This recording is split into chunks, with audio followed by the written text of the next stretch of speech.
সবাইকে নমস্কার। কম্পিটিটিভ বাঁকুড়া চ্যানেলে সবাইকে স্বাগত। আজকে আমরা আবারও চলে এসেছি এসএসসি জিডির বিভিন্ন প্রিভিয়াস ইয়ার প্রশ্ন নিয়ে। আজকে হচ্ছে ক্লাস নম্বর 12। চলো তাহলে দেখে নিই আজকে আমাদের কাছে কী কী প্রশ্ন আছে। প্রথম প্রশ্ন, which article of the Indian constitution guarantees equality before law? ভারতীয় সংবিধানের কোন অনুচ্ছেদ আইনের চোখে সমতা বা ইকুয়ালিটি বিফোর ল এর নিশ্চয়তা দেয়? আর্টিকেল 16, আর্টিকেল 14, আর্টিকেল 15 নাকি আর্টিকেল 17? উত্তর হচ্ছে আমার আর্টিকেল 14। এবার এখানে কি আছে? Equality before law and equal protection of law. Equality before law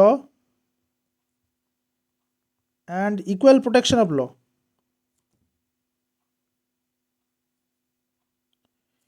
equal protection of law, ঠিক আছে। তাহলে এই যে আমাদের ভারতীয় সংবিধান এইটা কি কিসের আন্ডারে আছে? না, এটা আছে আমাদের ফান্ডামেন্টাল রাইটস আন্ডারে, বা ফান্ডামেন্টাল রাইটস, বা এটাকে আমরা কি বলি যে যার বাংলা আমরা পড়ছেন যে ভুলে গেছি, যাই হোক, আপাতত ফান্ডামেন্টাল রাইটস। দেখে নিই এর সম্পর্কে আমাদের কাছে কী কী আর এক্সট্রা ইনফরমেশন আছে। আর্টিকেল 14তে কী আছে? Equality before law and equal protection law, যেটা বললাম। আর্টিকেল 15তে কী আছে? Prohibition of discrimination on the ground of, এটা কিন্তু only on the ground of religion, race, caste, sex or place of birth. Article 16 কি বলছে? Equality opportunity in the matter of public employment. Article 17 কি বলছে? Abolition of untouchability. Article 18 কি বলছে? Abolition of titles.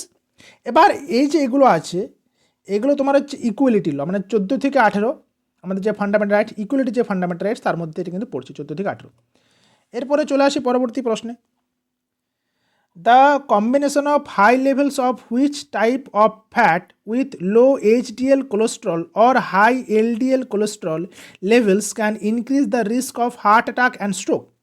HDL কোলেস্ট্রলের নিম্নমাত্রা অথবা LDL কোলেস্ট্রলের উচ্চমাত্রার সাথে কোন ধরনের ফ্যাটের উচ্চমাত্রা যুক্ত হলে হার্ট অ্যাটাক এবং স্ট্রোকের ঝুঁকি বাড়িয়ে দিতে পারে? ট্রাইগ্লিসারাইড নাকি নন গ্লিসারাইড নাকি মনোগ্লিসারাইড নাকি ডাইগ্লিসারাইড? উত্তর হচ্ছে আমার ট্রাইগ্লিসারাইডস। উত্তর হচ্ছে ট্রাইগ্লিসারাইড। এই ট্রাইগ্লিসারাইড থাকলে কী হয়? আমাদের হার্ট অ্যাটাক এবং স্ট্রোকের যে প্রবণতা সেটা অনেক অনেক গুণ বেড়ে যায়। ঠিক, যে দেখো, এলডিএলকে বলা হচ্ছে আমাদের ব্যাড কোলেস্ট্রল। এখানে এটা কী করছে? যে কোলেস্ট্রল টু ইউর আর্টারিজ, মানে আমাদের ধমনীতে বা শিরাতে এটা কিন্তু কোলেস্ট্রলকে জমা রেখে দেবে। এইচডিএল হচ্ছে গুড কোলেস্ট্রল, এটা হচ্ছে scavenges and removes LDL from the blood. মানে আমরা যদি গুড কোলেস্ট্রল গ্রহণ করি, সে কী করবে? যে এই যে এলডিএল ব্যাড কোলেস্ট্রল কী করবে? যে আমাদের রক্ত থেকে অপসারণ করতে সাহায্য করবে। আর ট্রাইগ্লিসারাইড কী হয়? এটা হচ্ছে stored fat, unused calorie used for energy between meals. মানে এই যে ট্রাইগ্লিসারাইড মানে হচ্ছে আমরা যখন কোনো খাবার কনজিউম করি, কোনো খাবার গ্রহণ করি, তখন কি হয়? যে ফ্যাটটা সঞ্চিত থাকে কী হিসাবে? না, ট্রাইগ্লিসারাইড হিসেবে সঞ্চিত থাকে। এবং যখন আমরা খাদ্য গ্রহণ করছি না, যখন আমরা রাত্রেবেলায় ঘুমানোর সময় হোক, বা ধরো সকালবেলা, অনেকে সকালবেলায় খাওয়া দাওয়া করছে সকাল 6টার সময়, আবার দুপুরবেলায় খাচ্ছে 1টার সময় বা 1:30টার সময়, তাহলে এই যে মাঝখানে এতটা গ্যাপ, এই সময় তো আমাদের শরীরে এনার্জি লাগবে, আমাদের প্রত্যেকটা শরীরের প্রপার ফাংশনিংয়ের জন্য তো এনার্জি লাগবে। তাহলে সেই এনার্জিটা কোথা থেকে আসবে? না, এই ট্রাইগ্লিসারাইড কিন্তু ওই এনার্জিটা ওই এনার্জিটা সাপ্লাই করতে সাহায্য করবে। ওকে, এবার চলো এর সম্পর্কে কিছু আমরা তথ্য জেনে নিই। 1 নম্বর, এই যে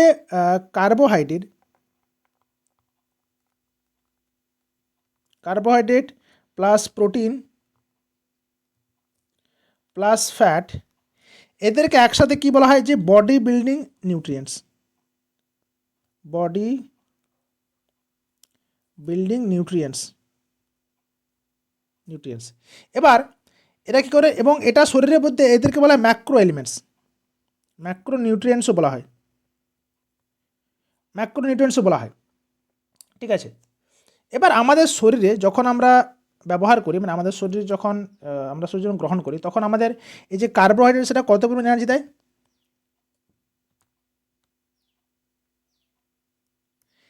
এনার্জি দেয় 4.1 কিলো ক্যালোরি।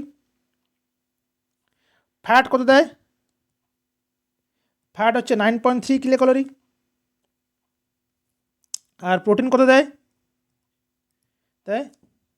4.2 কিলো ক্যালোরি, ঠিক আছে। এবং আমাদের শরীরে প্রয়োজন কীরকম? শরীরে আমাদের 4 ইউনিট কার্বোহাইড্রেট, 1 ইউনিট প্রোটিন আর 1 ইউনিট ফ্যাট প্রয়োজন। ঠিক আছে, বোঝা গেছে। এবং এখানে একটা প্রশ্ন আসে, আর একটা প্রশ্ন আসে যে এই যে ফ্যাট আমাদের শরীরে কোথায় সঞ্চিত থাকে? না অ্যাডিপোজ টিস্যুতে, অ্যাডিপোজ কলাতে এটা কী হয়, ফ্যাট সঞ্চিত থাকে, সঞ্চিত থাকে। বোঝা গেছে। এরপরে চলে আসি পরবর্তী প্রশ্নে। Padma Bhushan awardee লালগুড়ি Gopala Jayaraman was associated with which of the following musical জেনার্স? Padma Vibhushan বিজয়ী লালগুড়ি গোপাল জয়রামন নিচের কোন সঙ্গীত শৈলীর সঙ্গে যুক্ত ছিলেন? কার্নাটিক মিউজিক, নাকি গজল, নাকি ডান্স মিউজিক, নাকি ফোক মিউজিক? উত্তর হচ্ছে আমাদের কার্নাটিক মিউজিক। উত্তর হচ্ছে আমাদের কার্নাটিক মিউজিক। ইনি ছিলেন কার্নাটিক মিউজিকের সঙ্গে জড়িত। কে? না লালগুড়ি গোপালা জয়রামন। চলে আসি পরবর্তী প্রশ্নে। Which dancer founded the Kalakshetra institute in Chennai that promotes performing art forms?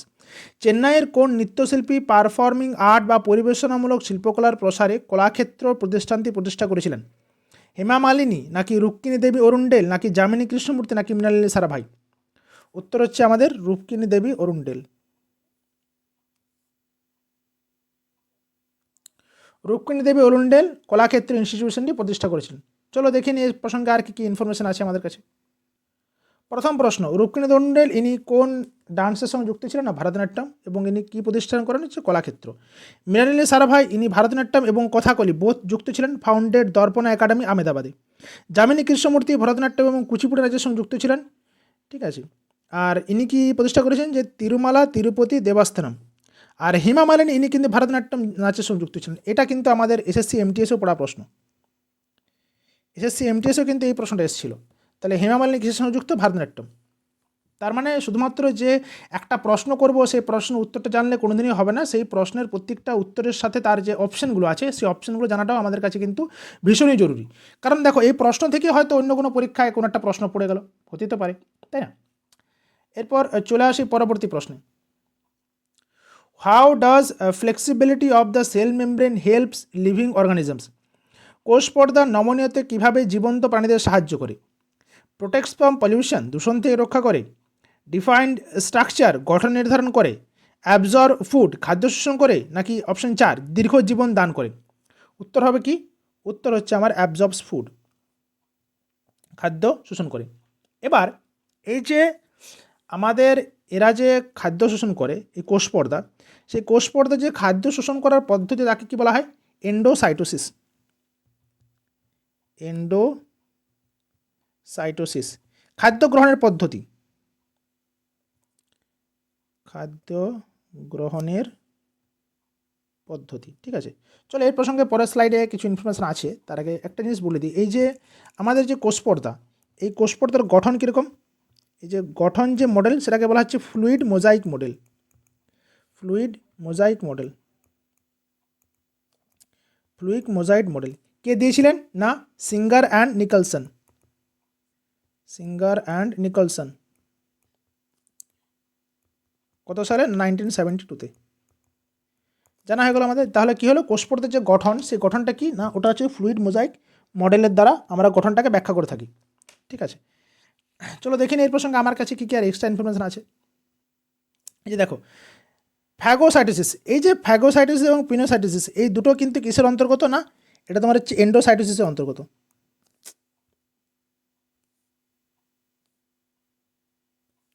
Endocytosis. এবারে ফ্যাগোসাইটোসিস কোনটা? না যেটা তোমাদের সলিড ফুডকে যখন আমাদের কোষপর্দা গ্রহণ করছে তখন সেটাকে বলবো ফ্যাগোসাইটোসিস। আর যখন কোষপর্দাটা যখন যে কোনো লিকুইড পদার্থ বা লিকুইড নিউট্রিয়েন্ট যখন গ্রহণ করছে তখন বলা হচ্ছে পিনোসাইটোসিস।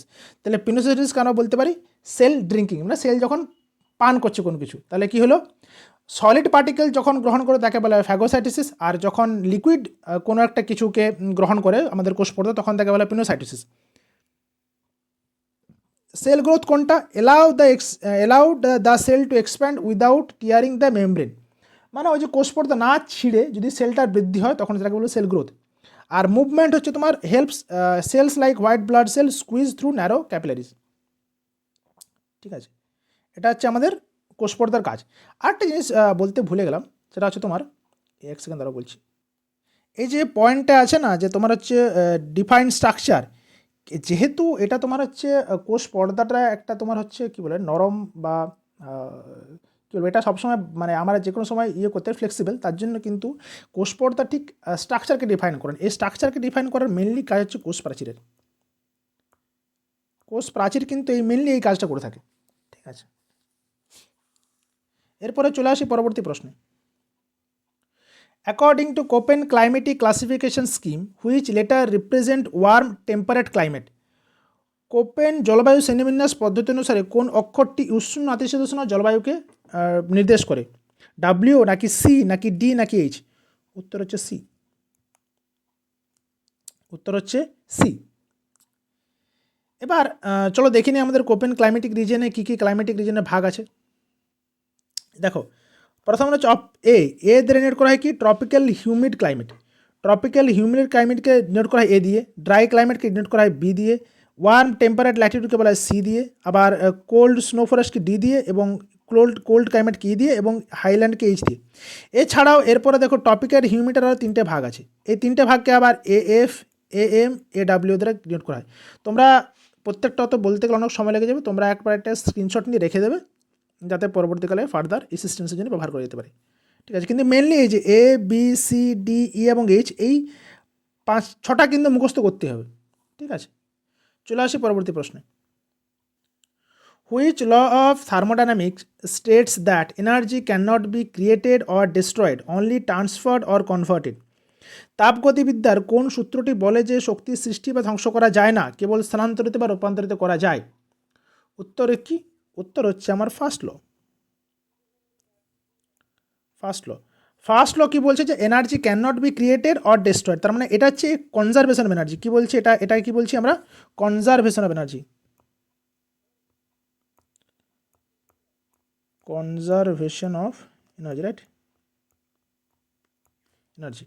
ঠিক আছে, তাহলে দেখিনি এই প্রসঙ্গে আমাদের কী কী তথ্য আছে। প্রথমে যে জিরোথ ল, এটাকে বলছে থার্মাল ইকুইলিব্রিয়াম। মানে ধরো এই যে এ বস্তু আছে, বলি প্রথমে জিরোথ ল অফ থার্মোডাইনামিক্স।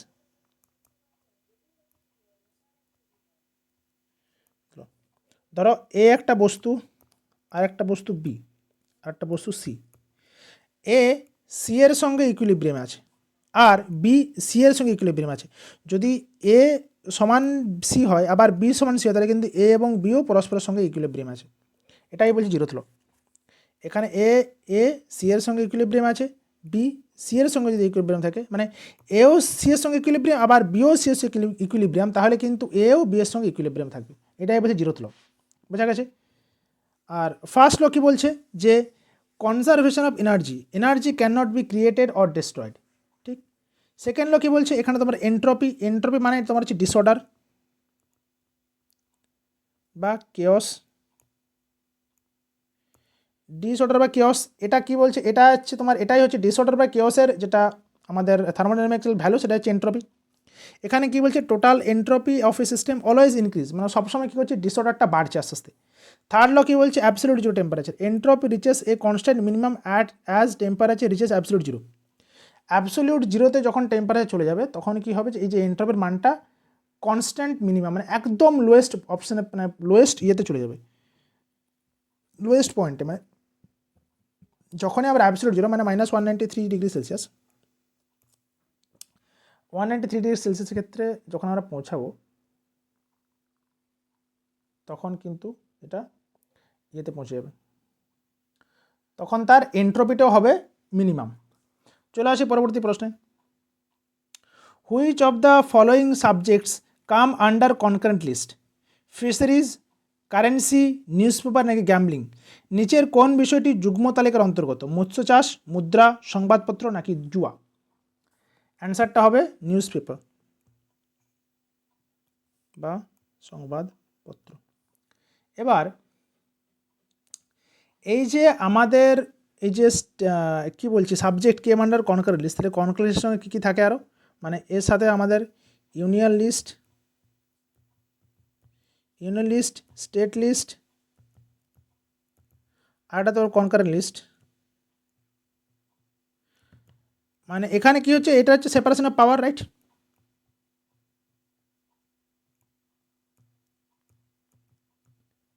এবং এই যে সেপারেশন অফ পাওয়ার, এটা কোথা থেকে আসছে না আমাদের নেওয়া আছে কোথায়, শিডিউল 7-এ। শিডিউল 7-এ কিন্তু সেপারেশন অফ পাওয়ারটা উল্লেখ করা আছে। ওকে, বোঝা গেছে? চলে আসি দেখি আমরা এর প্রসঙ্গে আর কী ইনফরমেশান আছে। দেখো, কারেন্সি ইউনিয়ন লিস্টের মধ্যে পড়ছে। এছাড়াও ইউনিয়ন লিস্টের মধ্যে কী কী আছে একবার ছোট্ট করে দেখে নিই।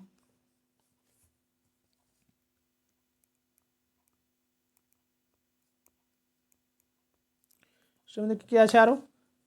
কারেন্সি আছে, রেলওয়ে আছে, ঠিক আছে, ন্যাশনাল হাইওয়ে আছে,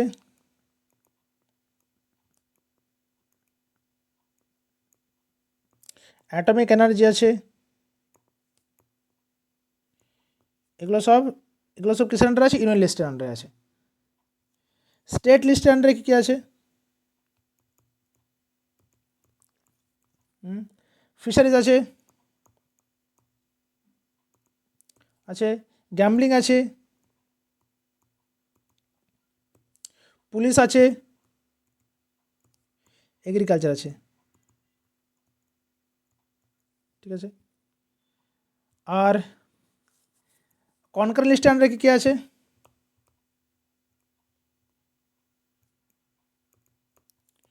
কনকারেন্ট লিস্টের আন্ডারে আছে এডুকেশন আছে,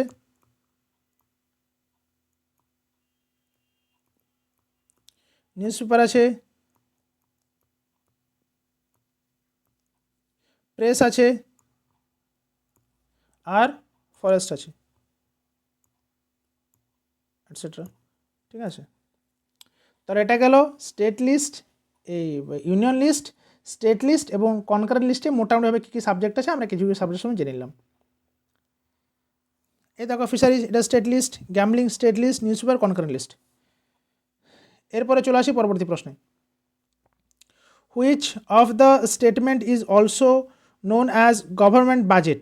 নিচের কোন বিবৃতিটি সরকারি বাজেট হিসেবে পরিচিত? Annual expenditure statement, annual loss statement, annual financial statement নাকি অ্যানুয়াল রেভিনিউ স্টেটমেন্ট? উত্তর হচ্ছে অ্যানুয়াল ফিনান্সিয়াল স্টেটমেন্ট, বার্ষিক আর্থিক বিবৃতি। এই যে অ্যানুয়াল ফিনান্সিয়াল স্টেটমেন্ট, এটা কত নম্বর আর্টিকেল থেকে এসছে না আর্টিকেল 112, আর্টিকেল 112। চলে আসি পরবর্তী প্রশ্নে। When did the Indian census start? ভারতের জনগণনা কবে শুরু হয়েছিল? 1901 সালে, 1872 সালে, 1851 সালে নাকি 1947? উত্তর হচ্ছে 1872 সালে। সেই সময় আমাদের ভাইসরয় কে ছিলেন? ভাইসরয় ছিলেন লর্ড মায়ো। এটা কি ছিল? এটা হচ্ছে আনঅফিসিয়ালি বলা যেতে পারে, আনঅফিসিয়ালি। তাহলে যদি বলে যে প্রথম সেন্সাস বা আনঅফিসিয়াল সেন্সাস কবে শুরু হয়েছিল? 1872 সালে, ঠিক। চলে আসি এটার সম্পর্কে আরও কিছু তথ্যে। দেখো, 1872 সালে ফার্স্ট সেন্সাস অফ ইন্ডিয়া, এটা হচ্ছে নন সিঙ্ক্রোনাস বা নন অফিসিয়াল। 1881 সালে ফার্স্ট সিঙ্ক্রোনাস বা রেগুলার সেন্সাস, এটা কার সময়? লর্ড রিপনের সময়, শুরু হয়েছিল। 1921 এটাকে বলা হচ্ছে year of great divide, population growth rate was negative. মানে এই সময় কী ছিল? পপুলেশনের গ্রোথ রেট অনেক কমে গেছিলো। ওই বিভিন্ন যে প্লেগ মহামারী, বিভিন্ন যেটা মহামারী সে সময় ছড়িয়ে পড়ে, তার জন্য এখানে কী হচ্ছে? পপুলেশনের গ্রোথ কমে গেছিলো এবং মহামারী এবং ড্রট ছিল মেন কারণ, যার জন্য পপুলেশন গ্রোথ কমে গেছিলো। 1951 কি? এটা হচ্ছে ফার্স্ট সেন্সাস আফটার ইন্ডিপেন্ডেন্স। স্বাধীনতার পরে প্রথম সেন্সাস হয়েছিল কবে? না 1951 সালে। Are the 15th national census of India, সেটা কত সালে সংগঠিত হয়েছিল? না 2011 সালে, ঠিক আছে। এরপরে চলে আসি পরবর্তী প্রশ্নে। The 5-year plan for 1956 to 1961 was prepared by PC Mahalanobis, Jawaharlal Nehru নাকি গ্যাডগিল নাকি হ্যারাড ডোমার? 1956-61 সালে পঞ্চবার্ষিকী পরিকল্পনা দ্বারা কার দ্বারা প্রস্তুত করা হয়েছিল? উত্তর আমার পিসি মহালানবিস, বোঝা গেছে। এবং এখানে কি করা হয়েছিল সেকেন্ড 5-year প্ল্যানে? এই যে এটা হচ্ছে কোন 5-year প্ল্যান? এটা তোমার হচ্ছে সেকেন্ড 5-year প্ল্যান। এখানে কিসের উপর জোর দেওয়া হয়েছিল? ইন্ডাস্ট্রিয়ালাইজেশনের উপরে।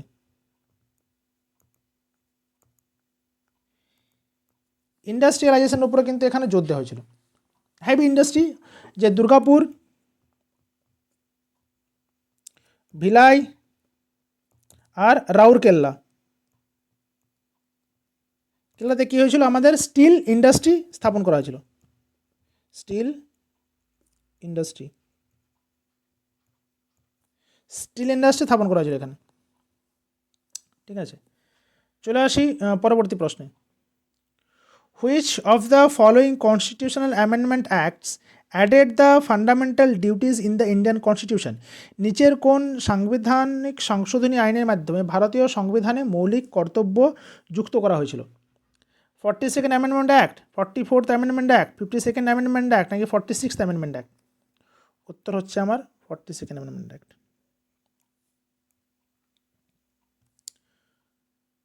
তোমাদের জন্য হোমওয়ার্ক হিসাবে রইল একটা প্রশ্ন, সেটা হচ্ছে যে এই যে কোন অ্যামেন্ডমেন্ট অ্যাক্টকে মিনি কনস্টিটিউশন বলা হয়? কনস্টিটিউশন বলা হয়, এটা কিন্তু তোমরা অবশ্যই কমেন্ট সেকশনে জানিও, কমেন্টে জানিও। ওকে,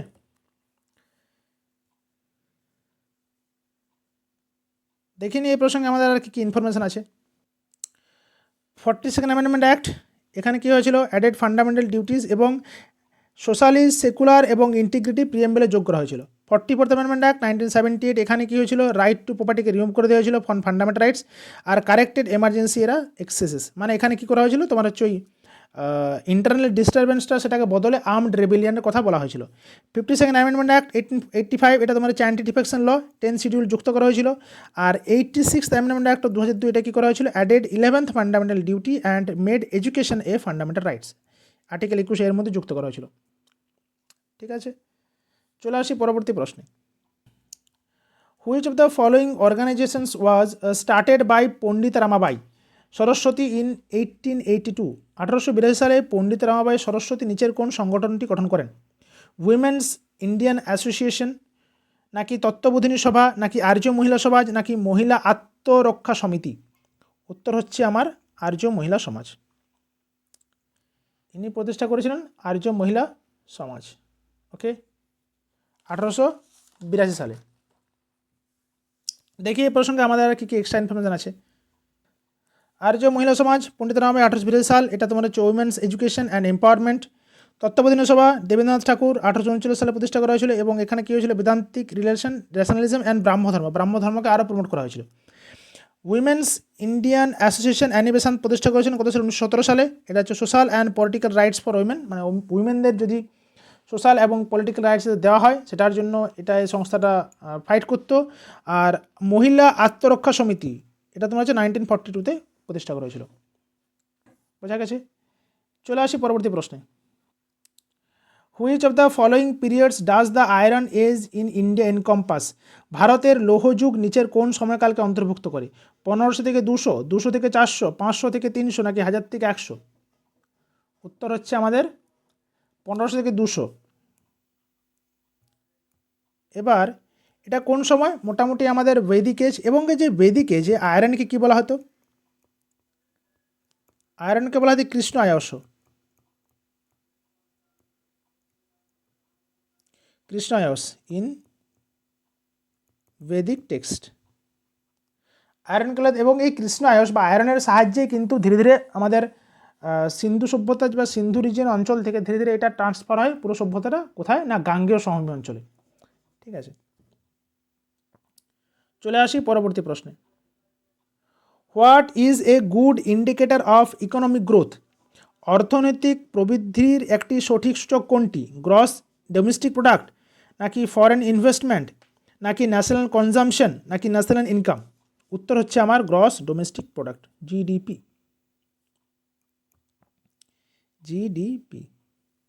এর দ্বারাই কিন্তু অ্যাকচুয়াল ইকোনমিক গ্রোথটা বোঝা যায়।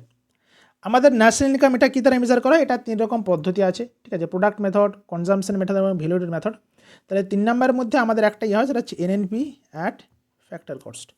এটার দ্বারা কিন্তু আমাদের এই ন্যাশনাল ইনকাম মানে মেজার করা হয়। ঠিক আছে, চলে আসি পরবর্তী প্রশ্নে। To which state does the women's hockey player Savita Punia belong? মহিলা হকি খেলোয়াড় সবিতা পুনিয়া কোন রাজ্যের বাসিন্দা? রাজস্থান, উত্তরপ্রদেশ, নাকি পাঞ্জাব, নাকি হরিয়ানা? উত্তর হচ্ছে আমার হরিয়ানা। মহিলা হকি খেলোয়াড় সবিতা পুনিয়া। এবং এই যে সবিতা পুনিয়াকে কি বলা হয়? ইনি পরিচিত হচ্ছে ওয়াল অফ ইন্ডিয়া নামে। ওয়াল অফ ইন্ডিয়া মানে ভারতের হকি টিমের এনাকে বলা হয় ওয়াল। ঠিক, চলে আসি পরবর্তী প্রশ্নে। When was the last time India hosted Asian games? Bharat শেষবার কবে এশিয়ান গেমস আয়োজন করেছিল? 1982, 1988, 1983, নাকি 1990? উত্তর হচ্ছে আমার 1982 সালে। 1982 সালে ভারতবর্ষ প্রথম না, এটা সেকেন্ড টাইম কিন্তু এশিয়ান গেমস আয়োজন করে। চলে আসি পরবর্তী প্রশ্নে। পরবর্তী প্রশ্নে যাওয়ার আগে আমাদের কাছে কিছু ইনফরমেশান আছে। 1951 সালে হয়েছিল প্রথম, যেটা অনুষ্ঠিত হয়েছিল নিউ দিল্লিতে। ঠিক আছে, এবং এখানে 11টা দেশ এখানে জয়েন করেছিল। 1982 সালে যেটা 9তম এডিশন, সেটাও নিউ দিল্লিতে সংগঠিত হয়েছিল। এখানে তোমার হচ্ছে first games under the Olympic council of Asia started of colour TV in India. এখানে তোমার হচ্ছে কালার টিভিও চালু হয়েছিল 1982 সালে। চলে আসে এরপর পরবর্তী প্রশ্নে। Which of the following can be separated from a mixture by the process of centrifugation but not by the process of filtration? নিচের কোনটি সেন্ট্রিফিউগেশন পদ্ধতিতে পৃথক করা সম্ভব কিন্তু ফিল্ট্রেশন বা ছাঁকন পদ্ধতিতে নয়? Suspension only, solution, both colloid and suspension, নাকি কোলয়েড অনলি? উত্তর আমার শুধুমাত্র কোলয়েড। শুধুমাত্র কোলয়েডকে কিন্তু এভাবে সেন্ট্রিফিউগেশনের মাধ্যমে পৃথক করা যায়। দ্রবণকে তো সেন্ট্রিফিউগেশনের মাধ্যমে কোনোভাবে পৃথক করা যায় না।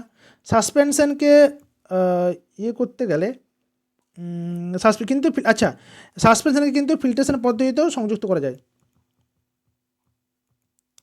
ফিল্ট্রেশনেও কিন্তু মানে পৃথক করা যায়। ঠিক আছে, সাসপেনশনকে ফিল্ট্রেশনের পদ্ধতিতেও, কিন্তু এখানে কী বলেছে, কিন্তু ফিল্ট্রেশনের পদ্ধতিতেও কোনো সম্ভব নয়, ওই জন্য কোলয়েড হলো। ঠিক আছে, কিন্তু এই যে ফিল্ট্রেশনের পদ্ধতিতে কিন্তু সাসপেনশনগুলোকে করা যায়, পৃথক করা যায়। ঠিক আছে, নেক্সট, ওয়েল জেরং a Sattriya dancer belong to which of the following state? একটা রাজ্যের দুটো আলাদা কোশ্চেন এই জায়গায় ঢুকেছে। ঠিক আছে, এটা বাদ দাও। ওয়েল জেরাং সত্রিয় একজন মানে নৃত্যশিল্পী, যিনি কোন স্টেট থেকে বিলং করেন? অরুণাচল প্রদেশ, নাকি মেঘালয়, নাকি আসাম, নাকি সিকিম? এটা তোমার হচ্ছে অরুণাচল প্রদেশ। তোমাদের জন্য একটা ছোট্ট হোমওয়ার্ক থাকলো, বলবে who is known as the founder of Sattriya dance? এটা কিন্তু আমাদের আগেও আমি এটা বলেছি আগের ক্লাসে, তাহলে এটা তোমাদের জন্য হোমওয়ার্ক রইল।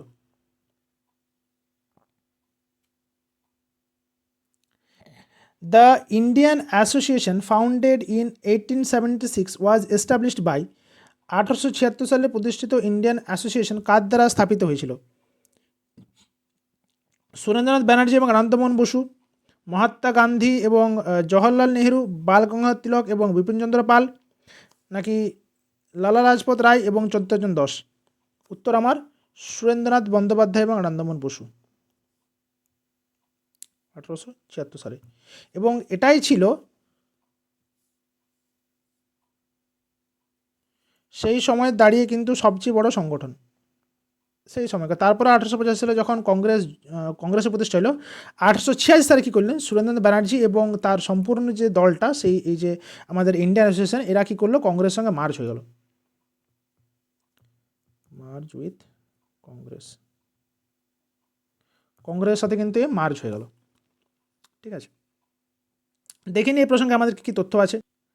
প্রথমে যে দেখো, ল্যান্ড হোল্ডার সোসাইটি 1838 কে প্রতিষ্ঠা করেছেন? দ্বারকানাথ ঠাকুর, এটা বাংলাতে।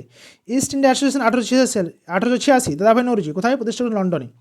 পুনা সার্বজনীন সভা 1870 মহাদেব গোবিন্দ রানাডে, কোথায় প্রতিষ্ঠা করেছেন? পুনেতে। Indian Association 1876 S N Banerjee এবং আনন্দমোহন বোস, কোথায়? ক্যালকাটাতে। তাহলে কিন্তু এই প্রত্যেকটাই কিন্তু ইম্পর্টেন্ট, প্রত্যেকটাই পলিটিক্যাল অর্গানাইজেশন কিন্তু ইম্পর্টেন্ট, আমাদেরকে প্রত্যেকটাই মনে রাখতে হবে সাল এবং কে প্রতিষ্ঠা করেছিল এবং কোথায় প্রতিষ্ঠা হয়েছিল।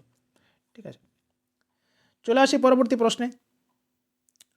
হুইচ অফ দ্য ফলোয়িং খেয়াল artist is the founding father of Lalit কলা কেন্দ্র of the university of Pune? নিচের কোন খেয়াল শিল্পী পুনে বিশ্ববিদ্যালয়ের ললিত কলা কেন্দ্র প্রতিষ্ঠাতা? শিবকুমার শর্মা, নাকি কিষাণ মহারাজ, নাকি রবিশঙ্কর, নাকি ভীমসেন যোশী? উত্তর কি? উত্তর হচ্ছে আমাদের ভীমসেন যোশী। যোশী ইনি কিন্তু কলাকেন্দ্র প্রতিষ্ঠা করেছিলেন। চলো দেখিনি আমাদের কাছে এই প্রশ্ন সম্পর্কে আর কি কি ইনফরমেশন আছে। পণ্ডিত শিবকুমার শর্মা ইনি কিসের সঙ্গে জড়িত? সন্তরের সঙ্গে। কিষাণ মহারাজ ইনি তবলার সঙ্গে জড়িত। রবিশঙ্কর ইনি সেতারের সঙ্গে জড়িত। ভীমসেন যোশী ইনি কিন্তু ভোকাল, মানে তিনি সঙ্গীত শিল্পী ছিলেন। ঠিক আছে, চলে আসি পরবর্তী প্রশ্নে। Which red and buff sandstone is the tallest tower in India built in the 13th century? লাল এবং বাফ বেলেপাথর নির্মিত ত্রয়োদশ শতাব্দীর ভারতের উচ্চতম মিনার কোনটি? কুতুব মিনার, নাকি ঝুলতা মিনার, নাকি শহীদ মিনার, নাকি চাঁদ মিনার? উত্তর হচ্ছে আমাদের কুতুব মিনার। এই যে কুতুব মিনার, কুতুব মিনারকে প্রতিষ্ঠা করেন না আমাদের শুরু করেছিলেন প্রতিষ্ঠা করা কে? সেটা হচ্ছে কুতুবুদ্দিন আইবক। কুতুবুদ্দিন আইবকটা বানানটা কি জানা ছিল? ছেড়ে দাও, লিখেছি বাংলা লিখে দিচ্ছি। কুতুবুদ্দিন আইবক। কমপ্লিট কে করেন, শেষ করেন? ইলতুৎমিশ।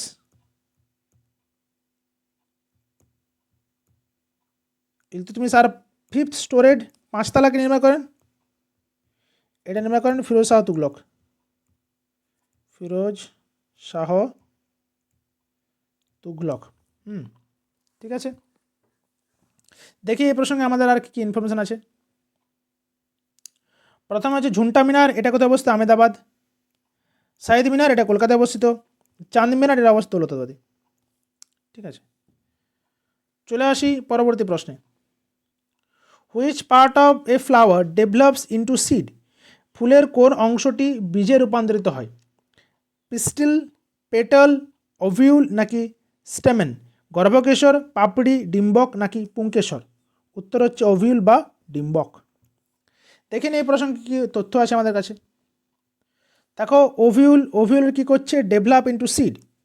ওভারে ডিম্বাশয় ডেভেলপস ইন্টু ফ্রুট, ফলে রূপান্তরিত হচ্ছে।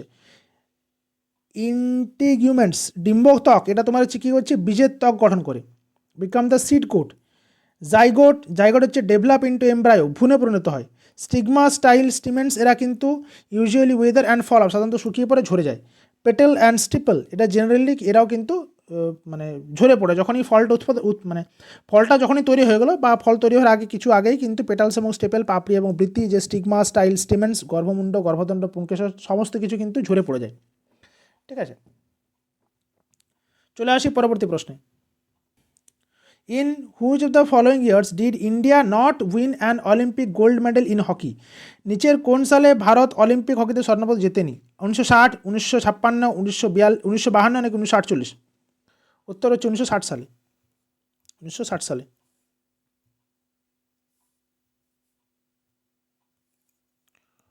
1960 সালে। 1960 সালে প্রথম ইন্ডিয়া কী হলো? গোল্ড জিতলো না। দেখি এই প্রসঙ্গে আমাদের কী কী ইনফরমেশন আছে। 1948 কোথায় হয়েছিল? লন্ডনে, যেখানে ভারতবর্ষ জিতেছিল গোল্ড মেডেল।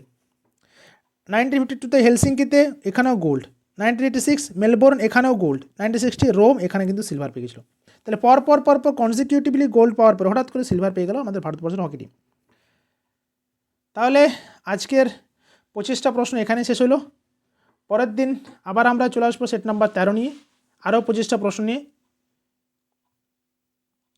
থ্যাংক ইউ সবাইকে আমার সাথে টাইম স্পেন্ড করার জন্য, আমাকে সময় দেওয়ার জন্য। অবশ্যই চ্যানেলটাকে সাবস্ক্রাইব করবে, লাইক করবে, আর বন্ধুর সাথে অবশ্যই শেয়ার করবে। ঠিক আছে, তাহলে দেখা হচ্ছে